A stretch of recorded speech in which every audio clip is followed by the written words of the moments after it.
इसमें staff holder कितने लोग हैं? 2 लोग। और स्टील फिक्सर और इलेक्ट्रीशियन, आप इलेक्ट्रीशियन, आपका एबीसी का टेस्ट है ना?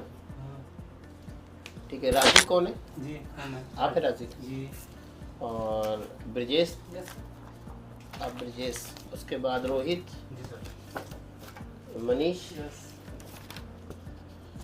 साहिद, हाँ सर। शांति कुमार दास, साहजो जी कपिल। Yes sir. आप कपिल जी, आप क्या कैटेगरी है?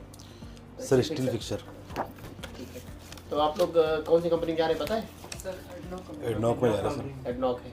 क्या काम करना है आप लोग को? पेवरी कैटेगरी का। जी जी सैलरी सबको पता है? जी यस सर। स्टाफ होल्डर की क्या सैलरी? 1600 बेसिक। 1600 बेसिक नहीं, 1600 सैलरी, खाना फ्री। ठीक है। और स्टील फिक्सर की 1250। और इलेक्ट्रीशियन की 1400। 1400, सारे के साथ खाना फ्री है। ठीक है। जी। और ड्यूटी कितने घंटे की है? 10 घंटे। 10 घंटे की। 10 घंटे प्लस ओवर टाइम। ठीक है। जी। कंपनी का प्रोजेक्ट, कौन सी कंपनी का प्रोजेक्ट है ये? एडनॉक का है। एडनॉक का प्रोजेक्ट है। कितने साल का कॉन्ट्रैक्ट है? 2 साल का। सब तो पहले से ही पता है तुम लोग को, बचा क्या। बाकी ठीक है, जब सब कुछ पता ही है तो ज़्यादा बताऊंगा। इसमें लगभग रिटर्न भी है, कई लोग रिटर्न है आप लोग। तो ठीक है, जाइए। 2 साल का कॉन्ट्रैक्ट है। देखिए, एजेंसी की रिस्पॉन्सिबिलिटी होती है वीज़ा की, टिकट की, आपका 2 साल के कॉन्ट्रैक्ट की, एडनॉक प्रोजेक्ट की। आप वहाँ काम करते हो, आपको सैलरी दिलाने की। अगर 26 दिन काम करते हो 10 घंटे, तो आपका जो सैलरी हमने बताया एग्रीमेंट में उसकी। ओवर टाइम होता है, बट एग्रीमेंट में किसी भी कंपनी में नहीं मेंशन होता। जो रिटर्न होंगे उनको पता होगा। बाकी ओवर टाइम चलता है। ओवर टाइम जब चलेगा तो वो भी दिलवाने की। ठीक है। उसके बाद काम नहीं करते हो, लड़ाई झगड़ा करते हो, दारू दूरू पीते हो, वो भैया आपकी जिम्मेदारी, हमारी जिम्मेदारी नहीं है। पता है ना? जी जी ये तो बात है। क्योंकि जब तक हम जिम्मेदार हैं, जब तक कानून आप फॉलो करोगे, रूल फॉलो करोगे। रूल नहीं फॉलो करोगे, रिटर्न आओगे, एजेंसी पे 1 रुपये का क्लेम नहीं बनता। ठीक है। कोई दिक्कत होती है वहाँ 2 साल तक, आप कभी भी हमसे बताइए। एजेंसी का नंबर लगभग सबके पास है, जिसके पास नहीं आपस में ले लो, हमसे बताओ। डायरेक्ट मेरा नंबर मैंने दिया है, उस पर बता सकते हो। ठीक है। कभी कभी होता है 1 बार में नहीं होता, 2 बार में बता दो।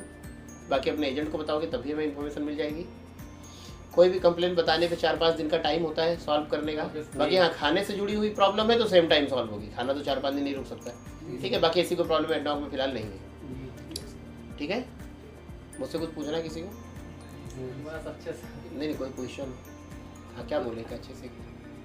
सर ये जो डायरेक्ट कंपनी है, सप्लायर तो नहीं है ना? बस ये पूछना था। खरीदने जाओगे?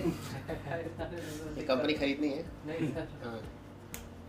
फिर कुछ थोड़ा बहुत परेशानी हो जाता है, बाकी तो नहीं। सप्लायर देखो क्या होता है, एक सप्लाई होती है, जैसे पावर है, प्रोफाइल है, बहुत सारी कंपनी है ना, ट्रांसगार्ड है, आज यहाँ कल वहाँ परसों वहाँ, वो नहीं है। ये है एडनॉक। अच्छा हुआ चलो पूछ लिया तो बता देता हूँ। ये एडनॉक जो है ऑयल एंड गैस का कंपनी है, पता है ना? रिफाइनरी है, बहुत बड़ा रिफाइनरी है।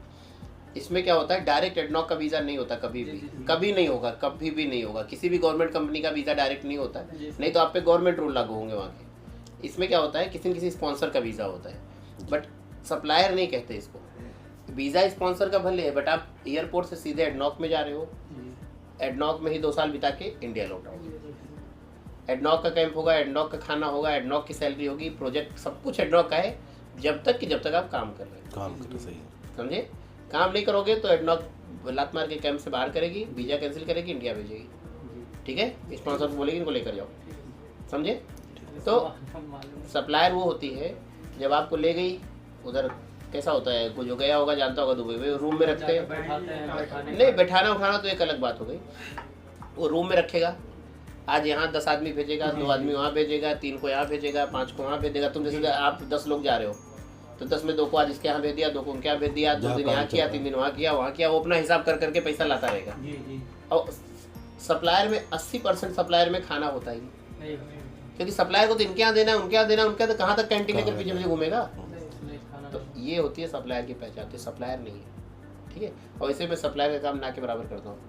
मतलब बहुत पहले किया होगा मैंने ट्रांसगार्ड जैसी कंपनी को, वो भी ट्रांसगार्ड में भी बहुत दिक्कत नहीं है, वो ठीक ठाक कंपनी है। बाकी हाँ, सप्लायर का काम मैंने बंद कर दिया लगभग कोरोना से पहले ही, तो सप्लायर काम मैं नहीं करता हूँ। और वैसे सप्लायर भी की तो बड़ी सप्लायर की, जैसे आज हम रिक्रूटमेंट, ट्रांसगार्ड से बहुत बड़ी बड़ी कंपनी है। ट्रांस गार्ड भी लाखों आदमी काम करते हैं। आज हम रिक्रूटमेंट भी बहुत बड़ी कंपनी है, कंप्लेन नहीं है। तो वैसा सप्लायर नहीं, क्या होता है 250 आदमी लेकर गया, यहाँ डाल रहा वहाँ डाल रहा वहाँ डाल रहा, सुबह झोला लेकर यहाँ भाग रहे हो, वो सब काम कभी नहीं किया मैंने। उसमें क्या कंप्लेन आता है, आप लोग जाओगे रोज 100 लड़का भेज के पूरे साल भर कच कच कच कच कच कच कच में दिमाग खराब, तो उतना टाइम नहीं है।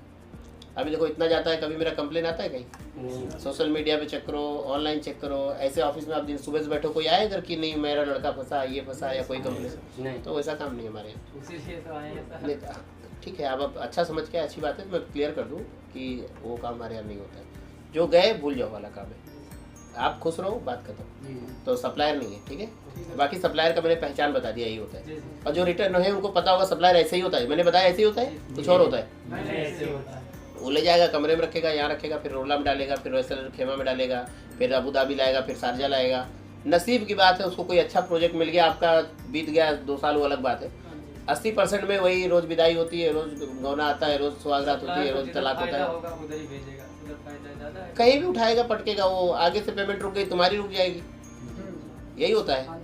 खाना होता ही नहीं कभी, क्योंकि वो कहाँ तक पीछे पीछे टिपी लेके घूमेगा तुम्हारे रोज। इसमें क्या है, आप सीधे एयरपोर्ट से जाओगे, अभी आप जाओगे जी, एयरपोर्ट से पहले आप एडनॉक के आउटर कैंप में रहोगे, पता है ना जी। एडनॉक का एक आउटर कैंप होता है, क्योंकि जब तक आपका सेफ्टी पास, सीसा पास नहीं आएगा, आपको साइट पे नहीं भेजेंगे, क्योंकि रिफाइनरी है, कंस्ट्रक्शन कंपनी नहीं है। तो वो सब आपका एक ट्रेनिंग होगा वहाँ 4-5 दिन का, फिर एक जैसे यहाँ पे ट्रेनिंग था वैसे ट्रेनिंग वहाँ होगा, फिर एक सेफ्टी पास करोगे, वो हो ही जाता है, सबका पास हो जाता है। उसमें कोई पढ़ाई लिखाई नहीं होती, बस नॉर्मल एक सेफ्टी से जुड़ी चीज़ें बताई जाती हैं। फिर आपको सेफ्टी कार्ड मिलेगा, सीसा पास मिलेगा, सेफ्टी का ID वगैरह मिलेगा, फिर मेडिकल होगा, जैसे होने में 4-5 दिन लगता है। तब तक आप एडनॉक के आउटर कैंप में रहोगे। उसमें आपको जब तक रहोगे, आपका बेसिक सैलरी और आपका खाना फ्री होता है। खाना वाना तो पहले दिन से ही व्यवस्था है, अब एयरपोर्ट से उतरोगे सुबह से ही खाना पीना का कोई दिक्कत नहीं है। उतरे सुबह नाश्ता पानी मिलेगा, दोपहर खाना मिलेगा, सब कुछ बकायदे घर जैसा ही मिलेगा, बल्कि घर से अच्छा मिलेगा। रायता बीता जो भी, अंडा बिंडा जो भी जो खाता है, जैसा भी खाता है, बिरयानी फिरयानी सब मिलता है, सारी व्यवस्था है। एडनॉक का कैंप अच्छा है, रहन सहन भी अच्छा है, खान पान भी अच्छा है, कोई दिक्कत नहीं है।